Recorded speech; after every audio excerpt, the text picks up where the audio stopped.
بسم اللہ الرحمن الرحیم۔ میں گل باجی کی فرمائش پر کیچپ کے 30 ساشے لانے کے لیے دکان پر کھڑا خود کو کوس رہا تھا۔ دکاندار بھی گن گن کر 30 ساشے شاپر میں ڈالتے ہوئے مجھ پر بڑی گہری نظر رکھے ہوئے تھا۔ وہ بھی سوچ رہا تھا کہ سردار کا بیٹا کن چکروں میں پڑا ہے، مگر میں بھی اپنی باجی کے ہاتھوں مجبور ہوں۔ انہیں کیچپ کا پیکٹ نہیں چاہیے، انہیں ساشے ہی چاہیے، وہ بھی پورے 30، انگلی کی پوروں پر گن کر پورے 30 ساشے۔ ایک دن باجی گل نے کہا، دکان سے 30 ساشے لا دو۔ میں نے فریج سے نکال کر پیکٹ انہیں تھما دیا تو وہ مجھ سے روٹھ گئیں، کہنے لگی، کیسے بھیا ہو، بہن کی اتنی سی بات بھی نہیں مانتے۔ مجھے ترس آ گیا۔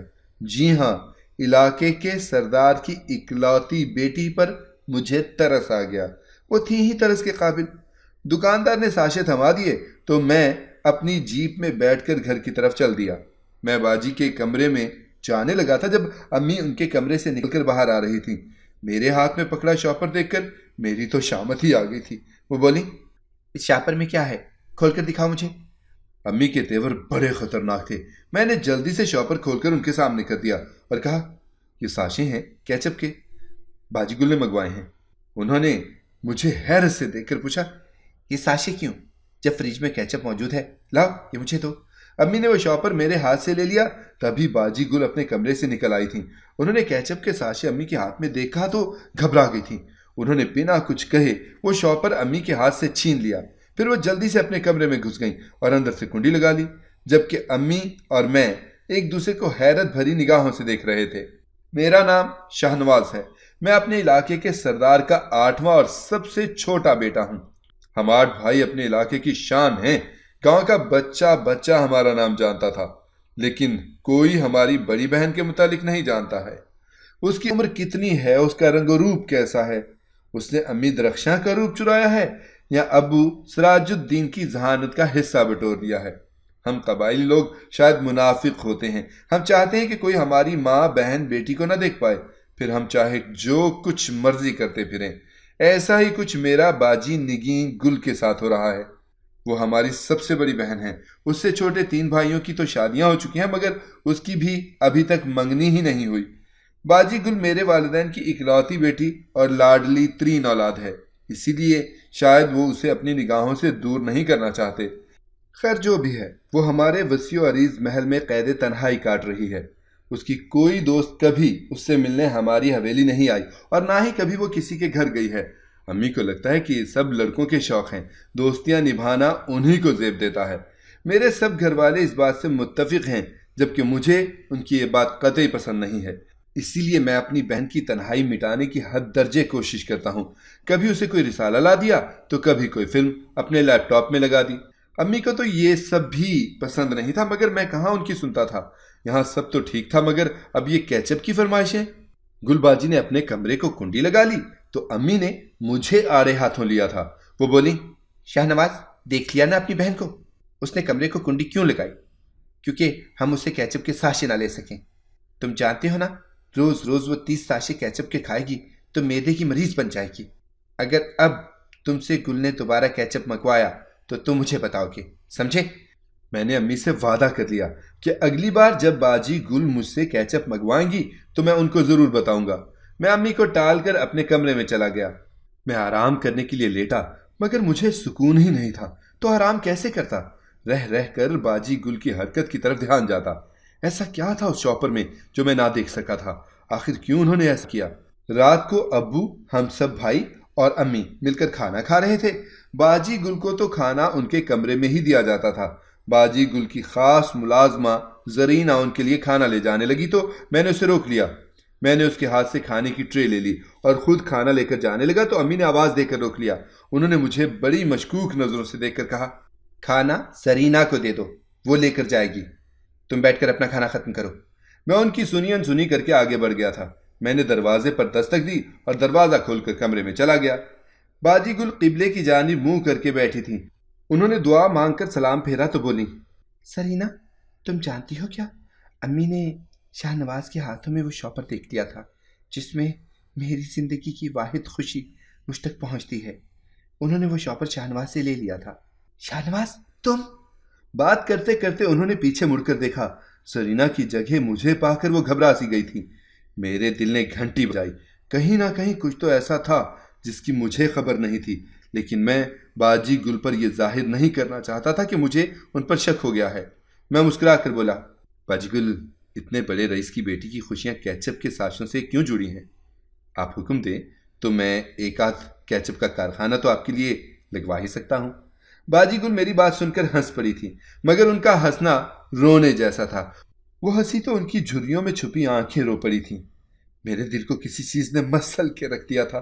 मेरी प्यारी सी मासूम सी बाजी गुल बूढ़ी हो रही थी। यह एहसास मुझे लम्हों में पाताल में गिरा गया था। मैं बोला, बाजी गुल, आपकी जिंदगी की सबसे बड़ी ख्वाहिश क्या है? तो वो बोली, शाहनवाज, कभी मेरा दिल करता है कि काश मैं चिड़िया होती, मेरे कंधों पर दो पर होते तो मैं इस जेल खाने से निकल कर उड़ जाती। कभी जी चाहता है कि मैं रात में सो जाऊं तो सुबह जब सरीना मुझे उठाने आए तो मैं ना उठूं। वो सीना पीट कर दुहाई दे के नगीन गुल मर गई है। बाबा मेरे कमरे में आए तो उनको मालूम हो कि उनकी बेटी किस वहशत में जी रही है। ये कमरा बड़ा पुरस्कार है, ये किसी पर भेद खुलने ही नहीं देता कि नगीन गुल बड़ी तन्हा सी है। लेकिन जब मैं मर जाऊंगी ना तो ये सब राज उगल देगा, मेरी तन्हाई के भी और मेरी बेकसी के भी। बाजी गुल ने हंसकर कहा था, जबकि मैं उनके गले लगकर रो पड़ा था। मैंने उनके सर पर हाथ प्यार से रखा और कहा, मैं आपकी तन्हाई मिटाने की कोशिश करूंगा। अगले दिन मैं बाबा के कमरे में गया तो वो किताब पढ़ रहे थे, जबकि अम्मी कुरान पाक की तिलावत कर रही थी। मैंने बिना किसी तमहीद के कहा, बाबा, बाजी गुल बहुत तन्हा है, मेरी आपसे गुजारिश है कि आप उनकी शादी करवा दें। बाबा ने मुझे बड़े गौर से देखा तो बोले, ऐसा तुमसे गुल ने कहा है? मुझे कुछ कहने की मोहलत दिए बिना ही अम्मी बोल पड़ी थी, सरदार जी, ये तो पगला है, खुद से बातें बनाता है। मैंने आपको बता रखा है ना कि गुल कहती है वो शादी नहीं करेगी। इसमें एक पैदाइशी नक्स है। वो नक्स क्या है ना तो मैं इसके भाई को बता सकती हूँ और ना ही बाप को। औरतों की कुछ खुफिया बातें होती हैं। मैं और बाबा एक दूसरे से नजरें चुराने लगे थे। मैं वहां से उठाया था। मेरा दिल वीरान सा हो गया था। मैं तो बड़ी आस लेकर गया था अपने वालिदैन के पास, मगर मुझे कहाँ मालूम था कि आखिरी उम्मीद भी खो दूंगा। मुझे अब समझ में आया था कि मेरे वालिदैन क्यों बाजी गुल की शादी की कोशिश नहीं कर रहे थे। अब मैं अपनी बहन को आज़ादी कहाँ से ला कर देता। मैं मायूस सा हो गया था। मैंने बाजी गुल को खुश करने का सोचा। मैं उसी दुकान पर गया जहाँ से बाजी मुझसे केचप मंगवाया करती थी। मैं दुकान में दाखिल हुआ तो दुकानदार मुझे देखकर हैरान रह गया था। मैंने उससे कहा, मुझे 30 साशे केचप के दे दो। वो मेरी तरफ बड़ी अजीब सी सूरत बना के देख रहा था। फिर बोला, आप केचप ही लेने आए हैं ना? मुझे उसके सवाल पे गुस्सा आ गया। मैं बोला, हाँ, अब लिख कर दूं कि मैं केचप ही लेने आया हूं। वो बौखला गया। उसने जल्दी से साशे एक शॉपर में डालकर मुझे थमा दिए। मैं घर गया। अम्मी से छुपकर मैं वो साशे बाजी गुल के कमरे में ले गया था। मैं नहीं चाहता था कि अम्मी फिर मुझसे सवाल जवाब करें। मैंने वो शॉपर बाजी गुल के सामने रख दिया और बोला, बाजी, आपके लिए केचप लाया हूं। मगर वो खुश नहीं हुई। बाजी की हालत भी बिल्कुल उसी दुकानदार जैसी ही हो गई थी। वो हैरत ज़दा सी कभी मुझे देखती तो कभी शॉपर को। वो बोली, तुम्हें ये शॉपर खुद दुकानदार ने थमाया है? मैंने कहा, मैं उस सड़क से गुजर रहा था तो दुकान देखकर रुक गया। मैंने आपके लिए केचप ले लिया। वो मुस्कुरा पड़ी और बोली कि शाहनवाज, तुम बहुत अच्छे हो, मेरा बहुत ख्याल रखते हो भाई। मैं बाजी गुल से इधर उधर की बातें करता रहा। फिर मुझे ज़मीनों के चक्कर लगाने जाना था, इससे उधर से उठकर आ गया। मैं जैसे ही किचन के पास आया, मुझे अम्मी की आवाज़ सुनाई दी, सरीना, मुझे सच सच बता, नगीन गुल केचप का क्या करती है? मैं सर झटक कर आगे बढ़ गया। मैं यही सोचता रहा कि आखिर अम्मी बाजी गुल पर इतनी कड़ी नज़र क्यों रखती हैं। मोहब्बत ऐसी तो नहीं होती कि आप एक इंसान को अपनी मुट्ठी में इतना कैद कर लो कि उसका सांस ही बंद होने लगे। फिर मुझे रह रह कर बाजी गुल और दुकानदार के परेशान से चेहरे याद आ रहे थे। इतना तो मैं जान गया था कि कोई राज है जिसे मुझसे छुपाया जा रहा है। मैं घर देर से लौटा था। रात हो चुकी थी, लेकिन घर का वही माहौल था जो मैं छोड़ कर गया था। अम्मी ने जरीना को आड़े हाथों लिया हुआ था। पास ही बाजी गुल भी खड़ी थी। वो रो रही थी। मैं अपनी बहन को रोता देखकर जल्दी से आगे बढ़ा। मैंने पूछा, ये सब क्या हो रहा है? बाजी गुल रोते हुए मेरे गले से आकर लग गई थी। जरीना बोली, लेकिन बीबी ने मुझे दुकान पर भेजकर पापड़ वगैरह मंगवाए थे। बड़ी बीबी मुझ पे खफा हो रही हैं कि मैं बिन बताए क्यों गई थी। मैंने जरीना को वहां से भेज दिया, तुम फिक्र ना करो, मैं सब संभाल लूंगा। वो चली गई तो अम्मी ने बाजी गुल से शॉपर लेकर एक एक चीज की तलाशी ली थी। शॉपर को उलट पलट कर देखा, मगर पापड़ और लौंग इलायची के अलावा उसमें से कुछ नहीं निकला था। अम्मी खामोशी से वहां से चली गई थी। बाजी गुल भी अपनी चीजें उठाकर अपने कमरे में चली गई। मुझे अब कुछ कुछ समझ में आने लगा था। बाजी गुल शायद अपनी खुफिया बीमारी का इलाज हम सबसे छुप कर रही थी। वो केचप और लौंग इलायची से कोई दवा बना रही थी, जबकि अम्मी तो थी ही सख्त। वो हम भाइयों पर भी बड़ी कड़ी निगाह रखती थी। फिर बाजी तो थी भी लड़की, उन पर सख्ती तो करनी ही थी उन्होंने। उस दिन के वाक़े के बाद पूरा हफ्ता बाजी गुल ने मुझसे केचप नहीं मंगवाया था। मैं बहाने बहाने से उनके कमरे में जाता रहा था कि शायद वो मुझसे कोई फरमाइश कर दें, लेकिन उन्होंने अपनी जुबान पर ताले लगा लिए थे। आहिस्ता आहिस्ता घर का माहौल ठीक होने लगा। केचप की बात सबको भूलने लगी थी, जब अचानक बाजी गुल मेरे कमरे में आई और बोली, शाहनवाज, आज मेरे लिए 30 साशे केचप खिला देना। मैंने गौर से बाजी को देखा, वो बहुत कमजोर हो चुकी थी। शाम को मैं घर आया तो बाजी ने मुझे अपने कमरे में आने का इशारा किया। मैं सबसे छुपता छुपाता केचप के साशे बाजी के कमरे में जाकर उनको दे आया था। मैं जैसे ही बाहर आया, मेरी अम्मी ने मुझे देख लिया। वो मुस्कुरा कर बोली, अपनी बाजी का तुम बहुत ख्याल रखते हो, मगर माँ का दिल 1000 वसवसों के तहत कांप जाता है।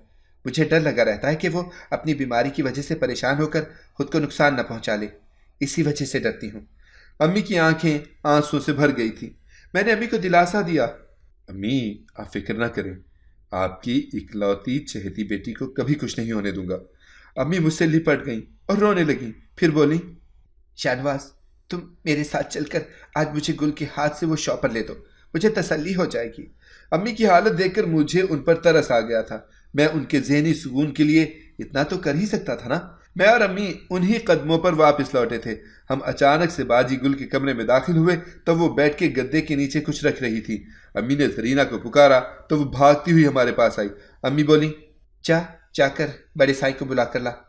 मैंने अम्मी को तनबीही निगाहों से देखा, मगर वो मुझे नजरअंदाज कर गई थी, जबकि बाजी गुल मुझे शिकवा कुना निगाहों से देख रही थी। बाबा भी बड़ी जल्दी वहां पहुंच गए थे। बाजी गुल के तो पसीने छूट गए थे, उनकी रंगत एकदम सर्द पड़ गई थी।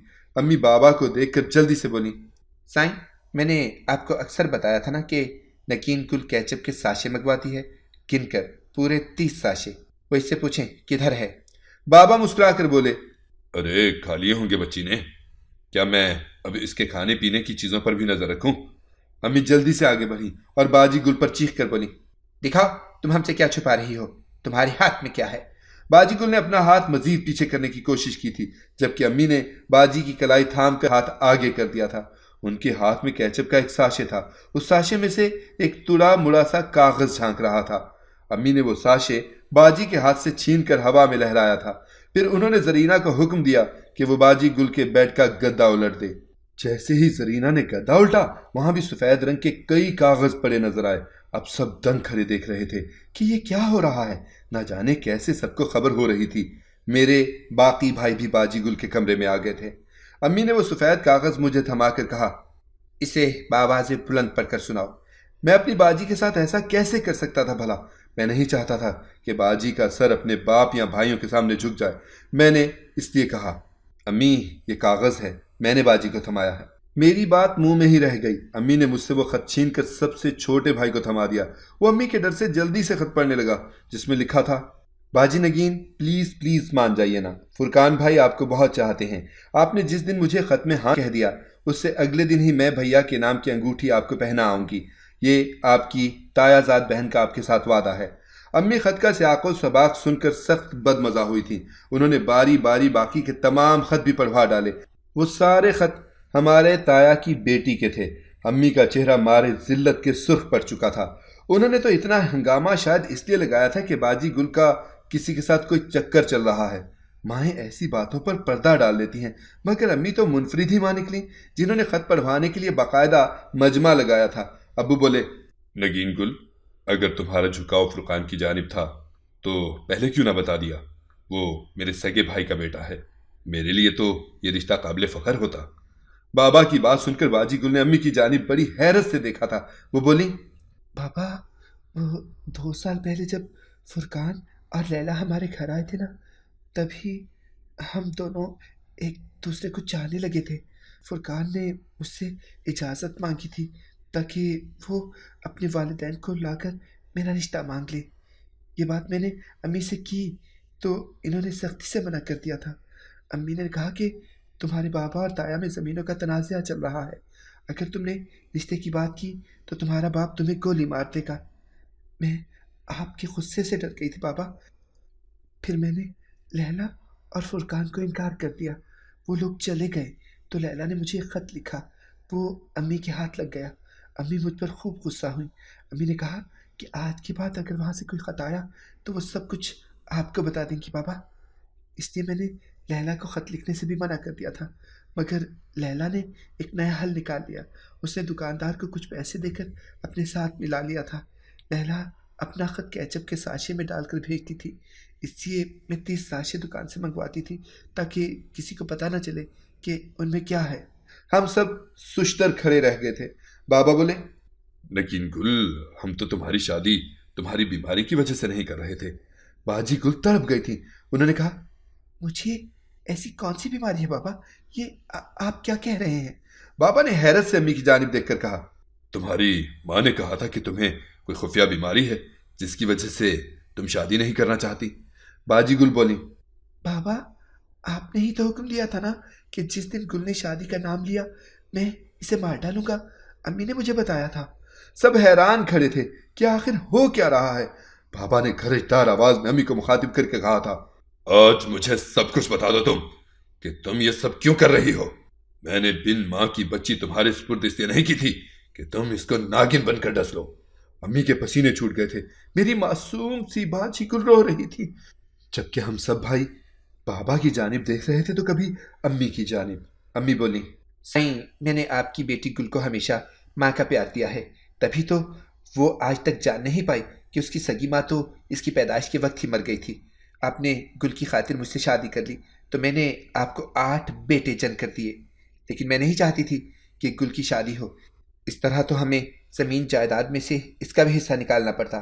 میں چاہتی تھی کہ اس دنیا میں جو کچھ بھی ہے وہ سب میرے بیٹوں کا ہی رہے۔ باجی گل سے چھوٹے بھائی بولے، امی ہم اپنی زمین اور جائیداد تو باجی کے سر سے وار کر پھینک دیں۔ آپ نے بے جان چیزوں کی خاطر ہماری جیتی جاگتی بہن کو مار ڈالا، میں آپ کو کبھی معاف نہیں کروں گا۔